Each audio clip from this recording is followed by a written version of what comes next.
There are men who control the world not by the words they speak, but by the silences they keep. In a world addicted to noise, where leaders compete for attention, where confidence is measured by how loudly you can proclaim your vision, one man did the opposite. He entered the room quietly, not seeking approval, not demanding recognition. And yet, within moments, the entire energy shifted. People lowered their voices. They leaned in. They wondered, who is he? Lucas didn't need to prove anything. His silence wasn't awkward. It was intentional, composed. Where others displayed their achievements, he simply observed. Where others told stories, he listened. And it was this refusal to participate in the ritual of performance that made his presence undeniable. In a boardroom filled with executives, the loudest voice belonged to the man who said nothing at all. Daniel, the CEO, didn't notice it at first. He was used to being the center of gravity in every meeting. He led with charisma, numbers, bold ideas. But by the second week, something felt off. Every time he looked up from his slides, his eyes drifted to Lucas, the man who never smiled, never frowned, never gave anything away. It was as if Daniel's voice was being measured against the vastness of someone else's stillness. What began as curiosity soon turned into unease. Daniel found himself rehearsing his sentences before speaking, adjusting his tone, scanning for any reaction from Lucas.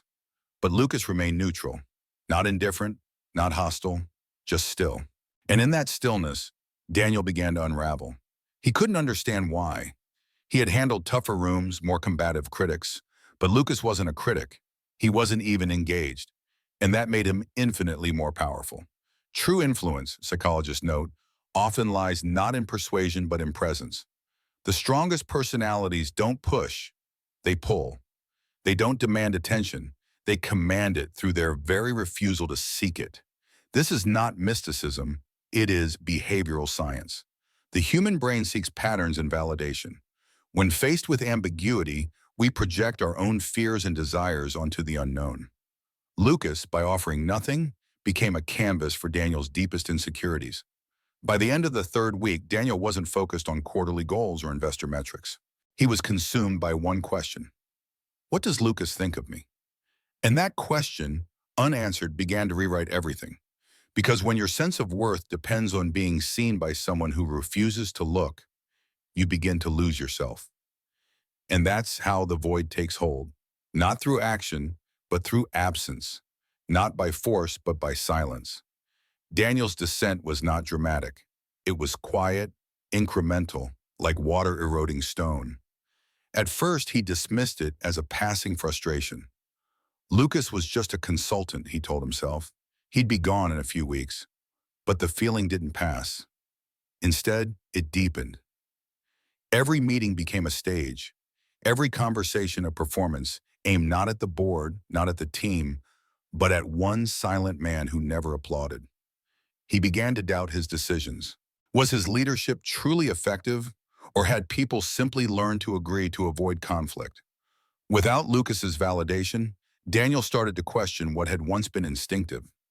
His confidence, built over years, now trembled in the face of a man who offered nothing but presence. The silence was no longer a backdrop. It was a mirror. What Daniel didn't understand was that Lucas wasn't playing a game. He wasn't employing a strategy to undermine or manipulate. His silence wasn't designed to intimidate. It simply was. And that, paradoxically, made it more powerful. Because when someone refuses to engage, we are left to wrestle with ourselves. Human psychology is wired for feedback. In the absence of it, the mind begins to compensate. Studies in cognitive behavioral science show that when a person receives no reaction, they begin to interpret even neutral cues as negative. Daniel fell into this spiral. Each unacknowledged comment became a slight. Each quiet moment felt like judgment. He started working later, not because the business demanded it, but because he needed time to craft his words, to prepare his case, as if every sentence might earn a nod, a glance, a signal that Lucas was finally paying attention. But nothing came. Lucas remained an island, unaffected, unmoved. And Daniel, despite his title and authority, began to orbit him. Others noticed the shift. His staff said he seemed distracted. His jokes no longer landed. His energy had changed. But no one could pinpoint why. They couldn't see that Daniel was no longer leading from conviction. He was performing for an audience of one, and that audience, cloaked in calm and distance, had no intention of responding. That was the beginning of Daniel's unraveling. Not because Lucas opposed him, but because Lucas offered him nothing at all. What disturbed Daniel the most wasn't rejection. It was invisibility. Rejection implies engagement, a decision made. But to be invisible in the presence of another is to feel as though you do not exist in their world. Lucas did not ignore Daniel with spite. He simply didn't acknowledge his existence in any meaningful way. That neutrality cut deeper than any critique. Daniel began reaching out in subtle ways. Late-night emails, not about work, but about purpose, vision, legacy. He shared personal stories, the pressure he felt as a leader, the cost of being responsible for so many lives. He wasn't looking for advice. He was looking for acknowledgement, something to prove he mattered. Lucas read every word and responded with the same unshaken silence. There is a psychological phenomenon known as the need to belong theory, proposed by Baumeister and Leary, which states that human beings are fundamentally driven to form and maintain interpersonal connections. When that need is frustrated, it triggers anxiety, confusion, and often overcompensation. Daniel was living proof. The more Lucas withheld, the more Daniel gave. It became compulsive. He stopped wearing his signature bold ties, favoring understated grays and blacks, unconsciously aligning himself with Lucas's aesthetic. He started mirroring Lucas's posture, sitting still, minimizing gestures, lowering his voice. Colleagues noticed the change but misread it as calm maturity. In truth, Daniel was dissolving. He was no longer leading from identity. He was imitating a silence he hoped would earn him respect. There was no confrontation, no public unraveling. It was all internal. In the middle of a strategy session, Daniel would find himself drifting, wondering not about the product launch,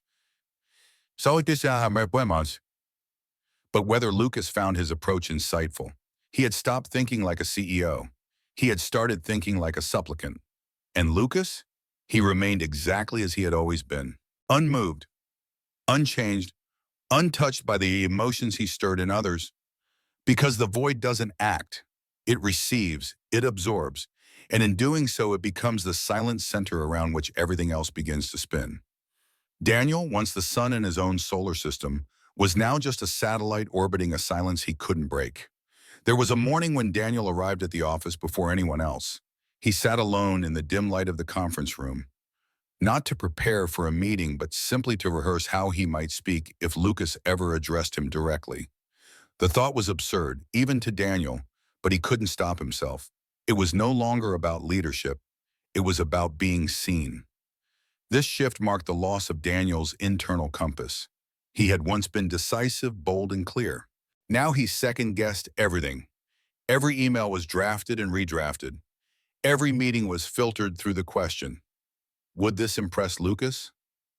He wasn't even sure what he wanted from Lucas. Approval, respect, acknowledgement, or maybe just a reaction, any sign that he existed in the man's awareness. Colleagues began adjusting their own behavior. People who once deferred to Daniel now glanced at Lucas before offering opinions, as if seeking unspoken permission. The gravitational center of the room had moved. It wasn't intentional on Lucas's part, but it was undeniable. He was the stillness everyone reacted to, and that stillness created unease in a world built on reaction. Daniel tried to reassert himself. He launched a bold initiative, a potential merger with a major firm. The plan was daring, visionary, even risky. In another context, it might have reignited confidence in his leadership. But when he presented it, the room stayed quiet. Not because the idea was flawed, but because everyone was waiting to see if Lucas would react. And he didn't. He looked at his notes, then out the window, and then down at his hands. Daniel's voice faltered. The silence that followed was suffocating. Not empty, but loaded with meaning. He felt like an actor performing for an audience that had left the theater mid-scene. Afterward, he caught up with Lucas by the elevator and asked, "Did you think the plan was viable?" Lucas looked at him, 3 seconds of unbroken eye contact, and said, "I don't form opinions until I have to." The elevator doors closed. That was it. That was no affirmation, no disapproval, Just a statement so emotionally neutral it felt like a verdict. And Daniel spent the rest of the week replaying those words, dissecting them, searching for hidden meaning. But there was none. Lucas hadn't offered mystery. He had offered nothing. And Daniel's obsession made that nothing feel like everything. The following days passed in a haze. Daniel stopped sleeping through the night. He would lie awake, staring at the ceiling, haunted not by failure but by ambiguity. He wasn't afraid of being wrong. He was afraid of being irrelevant. Lucas's words had burrowed deep into his psyche, not because they were cruel, but because they were devoid of intention. Daniel wasn't even sure if Lucas considered him worth forming an opinion about. This is the subtle cruelty of the void. It doesn't punish you, it excludes you.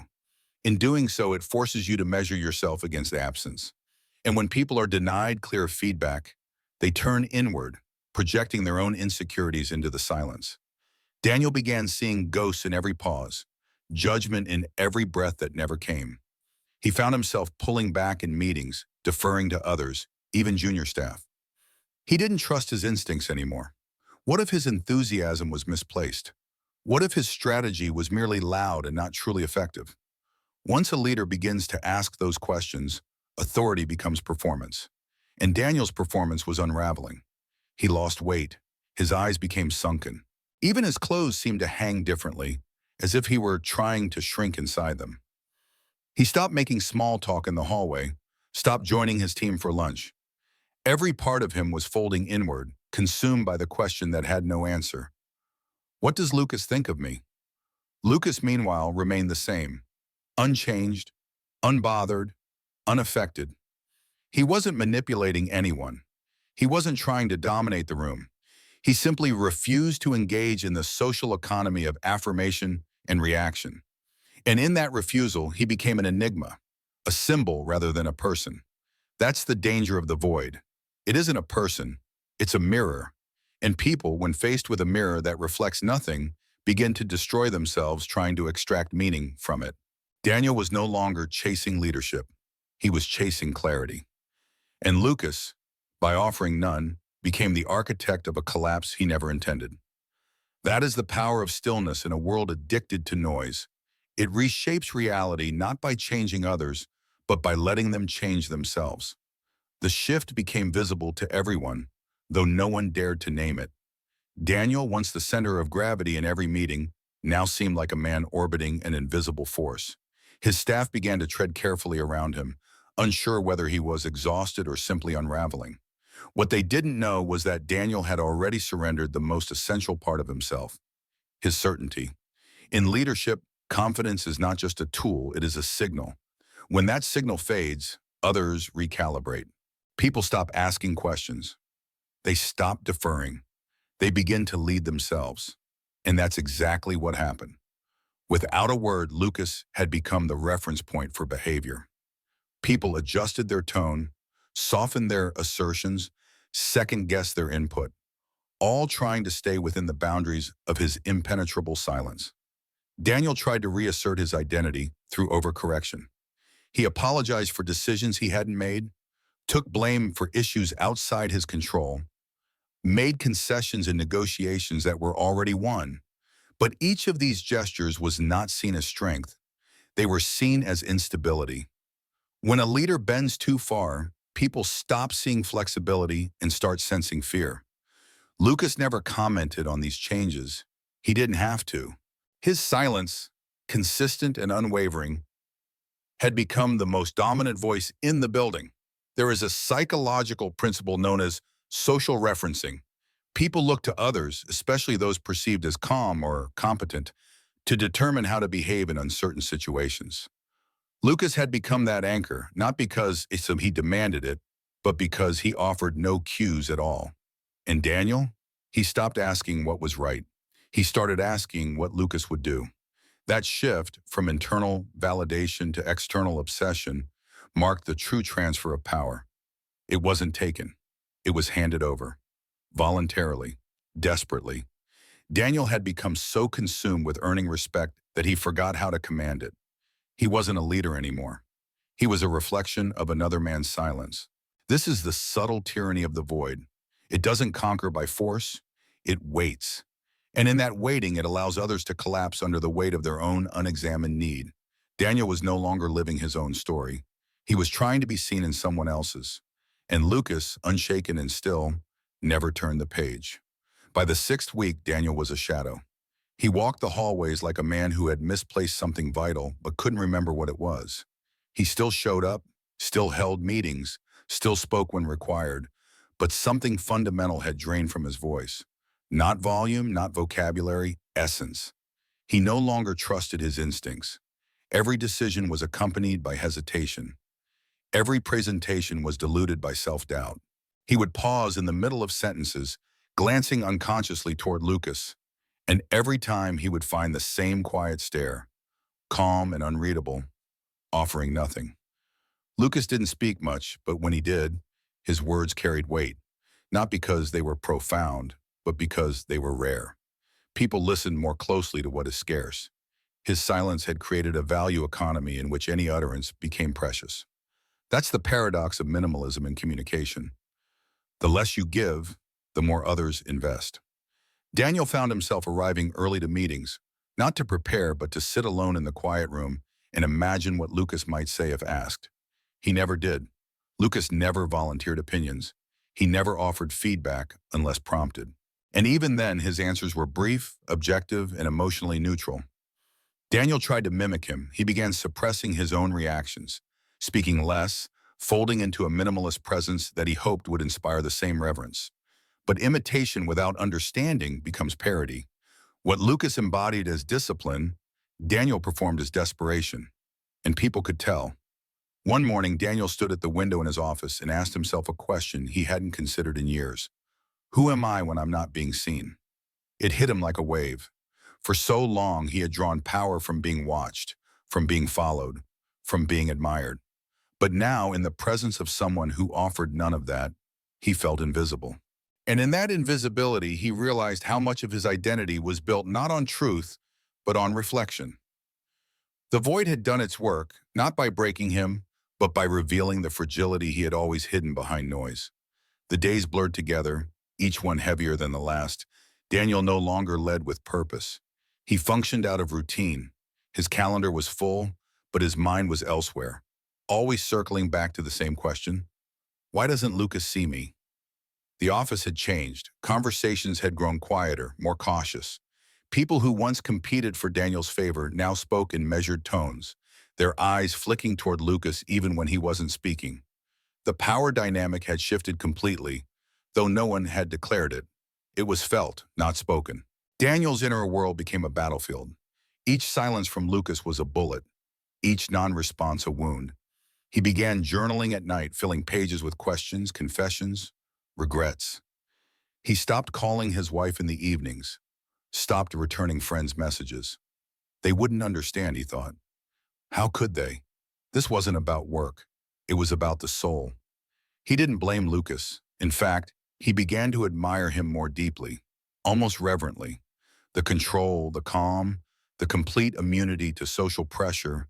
It was everything Daniel had pretended to be. But now, faced with the real thing, he realized he had only been a performer. He started dressing like Lucas. Dark suits, no color. He stripped his office of personal items, took down the photos of his family, his awards, emptied the shelves. He told himself it was about clarity, but in truth he was building a shrine, not to Lucas as a man, but to what Lucas represented, a power that didn't need applause. There is a psychological term for this: introjection. It's the unconscious adoption of another's attributes, often as a way to gain proximity to their perceived power. Daniel wasn't trying to win anymore. He was trying to become. But in doing so, he only lost more of himself. He didn't see it that way. He thought he was evolving, refining, but what he was really doing was disappearing. And no one, not even Lucas, tried to stop him. Because the truth is, you can't rescue someone from a void they chose to enter. Daniel's transformation became complete in the smallest of moments. One evening, long after most of the staff had left, he passed Lucas in the hallway. No words were exchanged, but without thinking, Daniel moved aside to let him pass, an automatic instinctive reflex. He realized it was more than simple courtesy. It was a deep-seated deference. In that single motion, a profound shift occurred within him. He stood there for a moment, looking at the floor, contemplating the realization. He wasn't trying to gain Lucas's approval anymore. Instead, he was focused on living up to his standards. The change was subtle, but it marked a significant turning point. His motivation was now guided by an intense desire to be seen as dependable in Lucas's eyes. Lucas, of course, said nothing. He walked past without a glance. And yet that quiet interaction became a defining memory for Daniel. He played it back repeatedly in his mind, wondering what it meant, how it looked, whether others saw. He was unraveling in private, but the consequences were public. His leadership team began to drift. Decisions that once required his approval were made without him. Projects moved forward without his input. He had become a figurehead, still in the room, but no longer the center of it. And no one said a word. There was no mutiny, no rebellion, just a quiet reordering of gravity. What made it worse was how natural it all felt. No one questioned Lucas's silence anymore. They adapted to it. It became the norm. People began to mirror his restraint, mimicking his composure, striving for his approval without ever hearing a standard set. It was as if the office had absorbed his energy, recalibrating itself around his absence of effort. Daniel watched it unfold with a kind of quiet awe. He had spent years trying to lead by inspiration, by example, by force of will. And here was a man who did none of that, yet held more sway than anyone. Not through charisma, but through unknowability. And in that unknowability, he had become a myth. Myths don't speak. Myths don't explain. They simply exist. And people follow not because they are told to, but because they can't look away. The final fracture came during a leadership summit. Daniel had been invited to speak, as he had done for years, but this time his notes felt hollow. He stood behind the podium, looking out at a sea of faces that once lit up at his words. But now they watched with polite detachment, their attention thin, their interest flickering. Lucas sat in the back row, as always, arms folded, face neutral. Daniel's eyes kept drifting toward him, searching for something, engagement, curiosity, even disapproval, anything. But Lucas remained still, offering the same silence that had unraveled him for weeks. Daniel stumbled through the first few minutes of his talk, his voice cracked, his thoughts scattered. He glanced at his notes but couldn't read them. The words seemed meaningless, disconnected from any inner truth. He paused. The room fell silent. And in that silence, he felt something he hadn't felt since his early days in leadership. Fear. Not fear of failure, but fear that he no longer mattered. That he was speaking into a void so deep that even his own voice couldn't echo back. He wrapped up the talk early, mumbling an apology, and stepped away from the stage. No applause. Just a brief shuffle of chairs and the low hum of people turning to each other. He didn't return to his seat. He walked past the crowd, past the boardroom, past the glass walls where his title still hung beside the door. And for a moment, he didn't feel like a CEO. He felt like a man who had lost a conversation with himself, because that's what Lucas had taken from him. Not control, not power, but clarity. And without clarity, Daniel couldn't tell the difference between performance and purpose. That evening, he didn't go home. He didn't go to a bar or to friends or anywhere that might offer comfort. He simply wandered the streets, letting the city wash over him. He had no plan, no destination, no words left. Just the quiet realization that he had built his entire self-image around being seen. And now, faced with someone who refused to see him, he was unraveling into nothing. That is the power of the void. Not that it defeats you, but that it reveals you were never whole to begin with. Inside the office, the silence deepened. Lucas remained a fixture, quiet, observant, unshaken. His presence, once a curiosity, had become a gravitational field. People organized their words, their body language, their choices around it. Not because he demanded it, but because they had come to expect themselves to adapt. The culture began to shift. Meetings shortened. Words became fewer, more precise. People stopped performing. They started calculating, composing, adjusting. The very act of working had changed, not toward productivity, but toward control. Not of others, but of self. Daniel watched from the periphery, increasingly absent from the moments that once defined his identity. He stopped offering input in team briefings. He became a listener, but not in the way Lucas listened. Lucas listened with presence. Daniel listened with longing, and that difference made him fade even further. What Daniel hadn't understood early on was that Lucas wasn't seeking anything. Not status, not loyalty, not even influence. He simply withheld.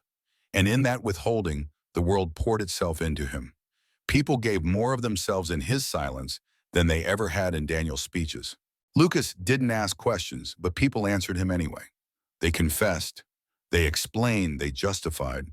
And he, saying nothing, became their judge, their mirror, their hope.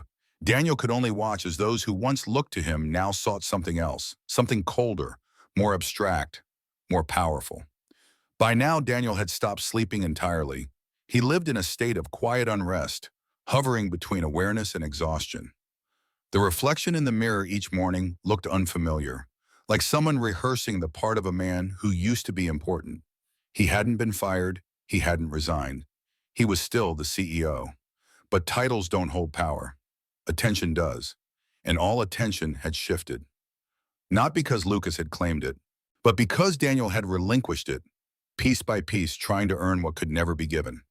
Daniel's breaking point didn't arrive with drama. It arrived with clarity. One Friday afternoon, after a day of endless meetings, he stood outside Lucas's temporary office.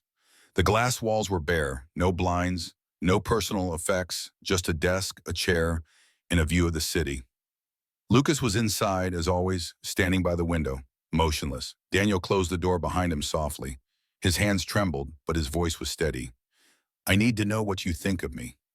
It wasn't a demand. It wasn't even a question. It was a surrender. Lucas turned slowly, his expression unreadable, neither cold nor warm. He didn't sit. He didn't invite Daniel to sit. He just looked at him with a neutrality so pure it felt like a lens adjusting to light. The silence stretched, heavy but not performative. Finally, Lucas spoke. "Why does it matter?" The words hit Daniel like a blow. He flinched but answered. "Because I've spent weeks trying to earn your respect." His voice cracked. "I've changed how I speak, how I lead, even how I think, just to see if you'd notice, just to see if I mattered to you." Lucas paused again, not theatrically, but because he had nothing urgent to say. Then he replied, "You've been chasing a ghost." Daniel blinked, confused. "What do you mean?"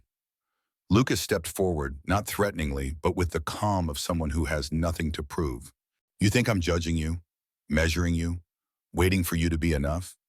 But the truth is, I'm not thinking about you at all." Daniel's breath caught.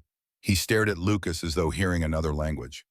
Lucas continued, "I don't form opinions about people unless I have to, and I haven't had to form one about you." His voice stayed even, his eyes steady. "You're not on my mind, you never were." The words landed like stones in still water, rippling through Daniel's entire sense of self. In that moment, he realized the void he had been trying to fill wasn't Lucas's. It was his own. Daniel stood frozen, unable to move, unable to speak.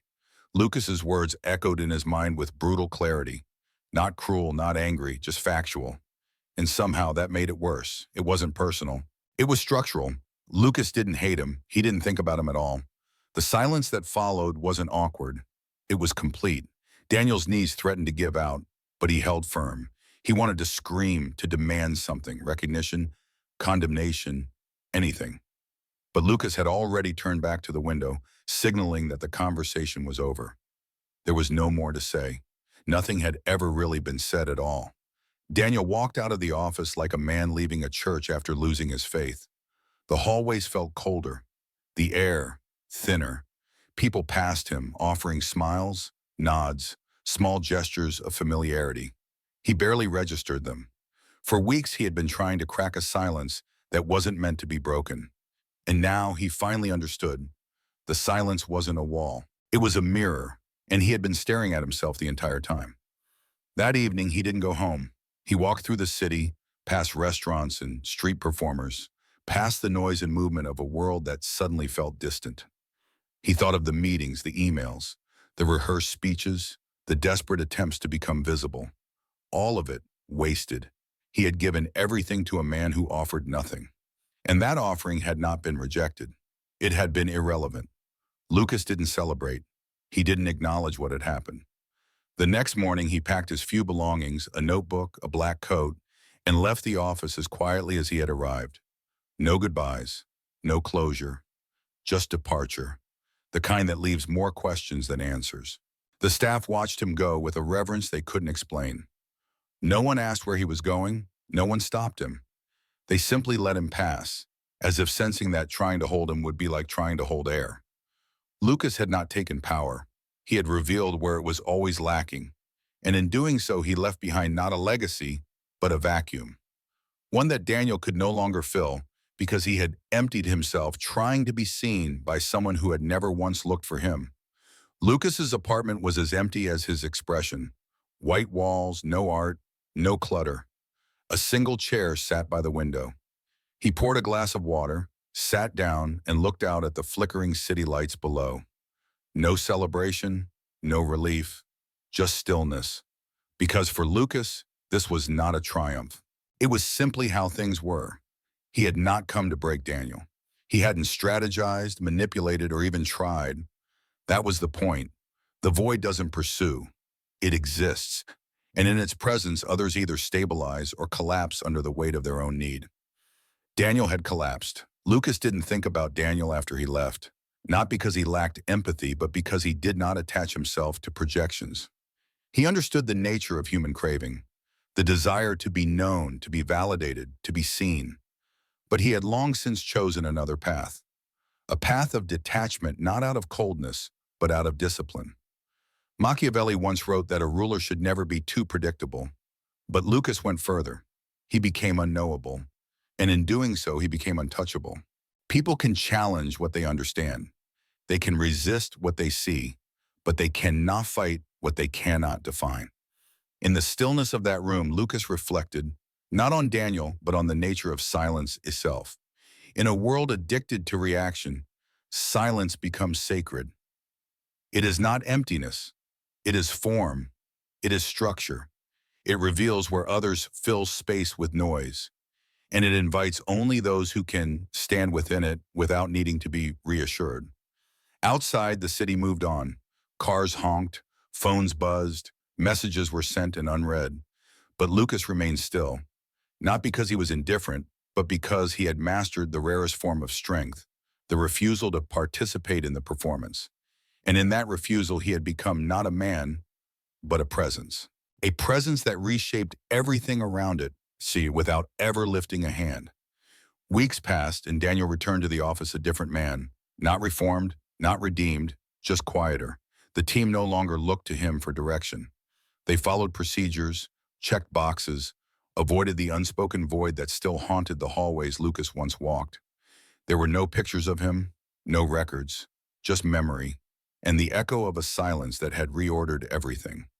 Daniel resumed his role, but something had shifted permanently. His words, once confident, now came measured, cautious. He no longer tried to dominate the room. He no longer sought affirmation. He had been stripped of the illusion that leadership was about visibility. Now he understood. It was about internal clarity, and he had none. He sometimes found himself writing emails to no one, late at night. Not to Lucas, just to the silence he had once tried to defeat. A part of him still longed for that moment, any moment where Lucas might have turned, nodded, acknowledged his existence. But he knew that moment would never come, because the void does not respond, it only receives. What Lucas left behind was not a lesson in power, but a revelation of need.